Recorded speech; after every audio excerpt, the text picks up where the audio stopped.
Turkish Airlines presents Business Africa.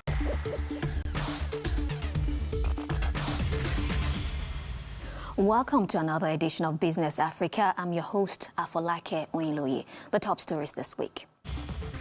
A new initiative under the Pan-African Payment and Settlement System, PAPSS, aims to boost trade, improve liquidity, and drive a unified capital market across the continent. A Zimbabwean innovator has developed groundbreaking technology that uses radio waves from the sun to power vehicles, challenging traditional energy systems. As insecurity and rising costs threaten economic stability in Nigeria, experts call for urgent government intervention. Africa is making a significant stride towards financial integration with the launch of the African currency marketplace by PAPSS. This platform will facilitate direct currency exchanges across the continent, reducing dependence of US dollar and fostering the development of the unified African capital market. Have a look. The Pan-African Payments and Settlement System, supported by 15 central banks, is launching the Africa Currency Marketplace later this year.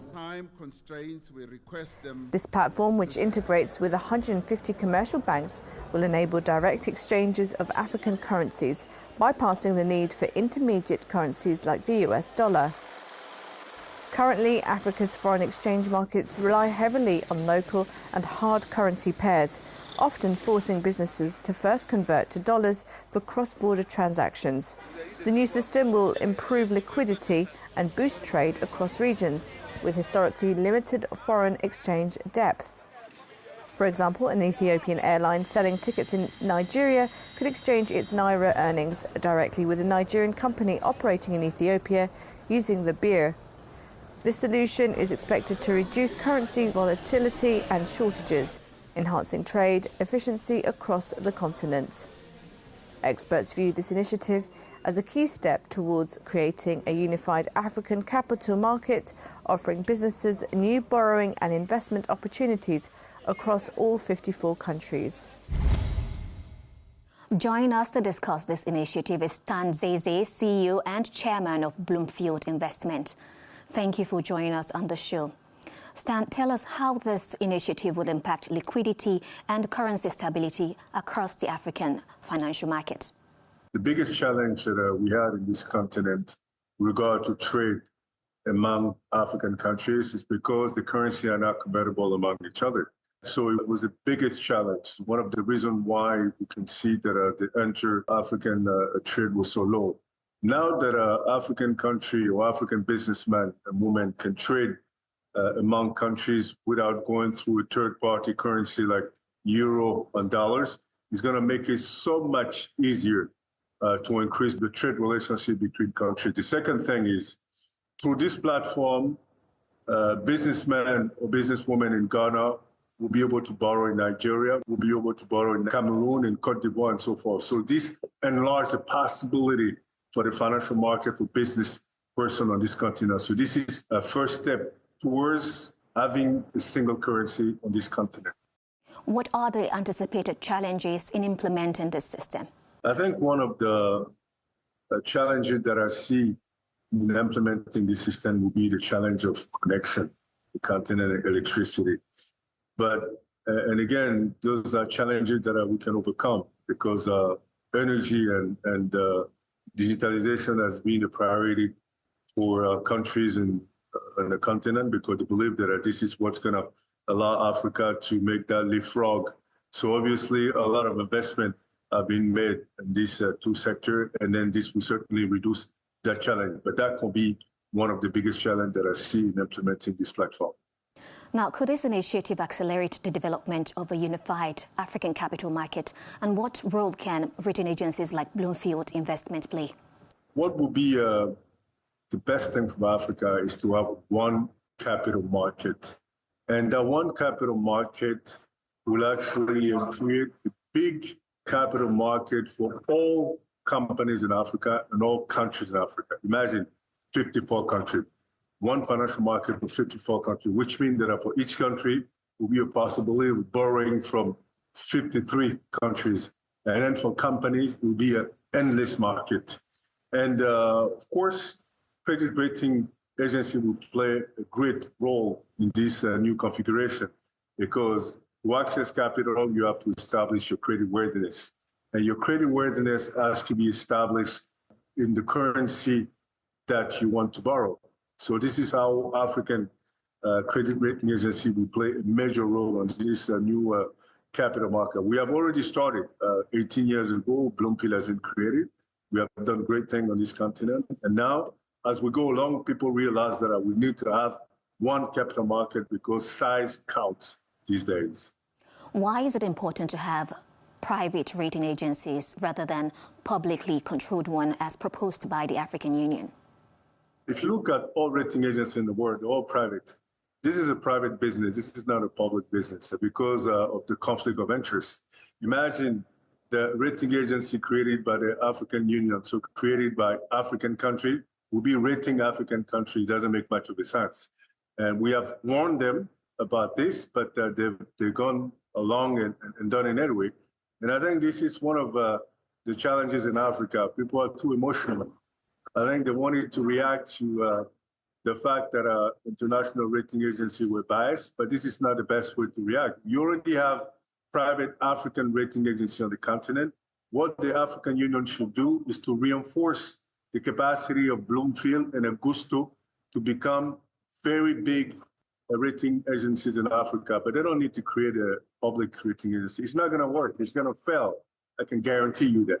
Mr. Zeze, thank you so much for your time. Thank you. Thank you very much for inviting me. A Zimbabwean inventor claims to have achieved what Nikola Tesla couldn't, harnessing radio waves from the sun to generate electricity. His groundbreaking technology powers vehicles without fuel or external charging, potentially revolutionizing renewable energy. Our reporter Keith Baptiste has the details. A Zimbabwean inventor believes he has done what Nikola Tesla could not do. That is, create a system that can harness the power of radio waves created by the sun. The invention converts electromagnetic waves into electricity housed in a moving vehicle, be it a bike or a car. What we are using in the cars is our technology. That we are here today, we have the first car in the world that doesn't need external recharging system. You can drive that car to your house, you can connect and power your house. Instead of drawing power from your house, it's now vice versa. While the invention challenges the law of thermodynamics, Zimbabwe's Institute of Technology believes Maxwell may be onto something truly remarkable. Clean and efficient energy solutions are no longer optional. They are critical. As one of the universities in this country, Harare Institute of Technology is satisfied with our relationship with SAIS Technologies. We don't make cars, we're an energy, new and renewable energy company. We make solutions. Whilst critics have raised questions about the inventor's authenticity, Maxwell says that the cars will soon be available for people to purchase for only 15,000 United States dollars, a price that might be a bit steep for most Zimbabweans, but with it not needing to refuel, most Zimbabweans think it will be worth the buck.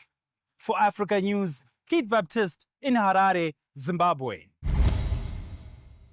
A report by Peabody reveals that 59% of household income is spent on feeding alone in Nigeria amid a worsening cost of living crisis.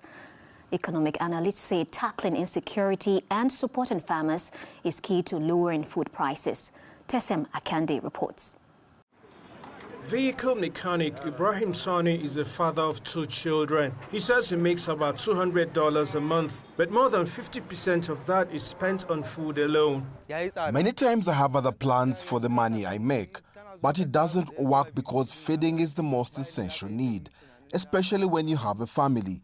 So it keeps taking a bigger portion of our monthly budgets.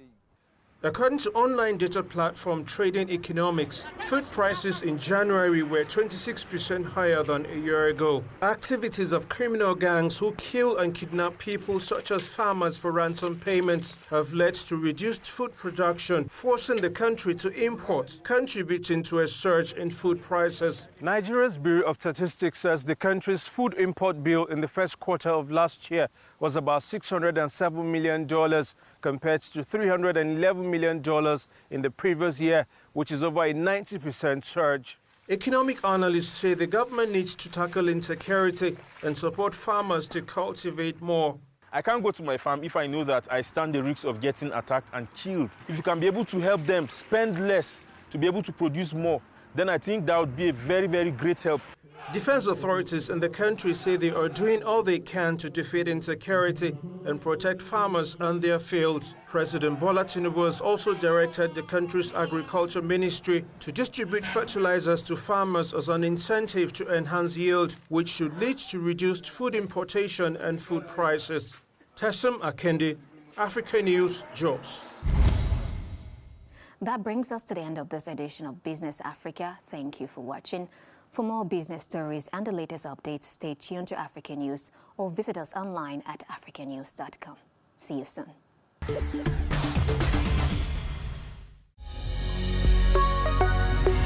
Business Africa was presented by Turkish Airlines.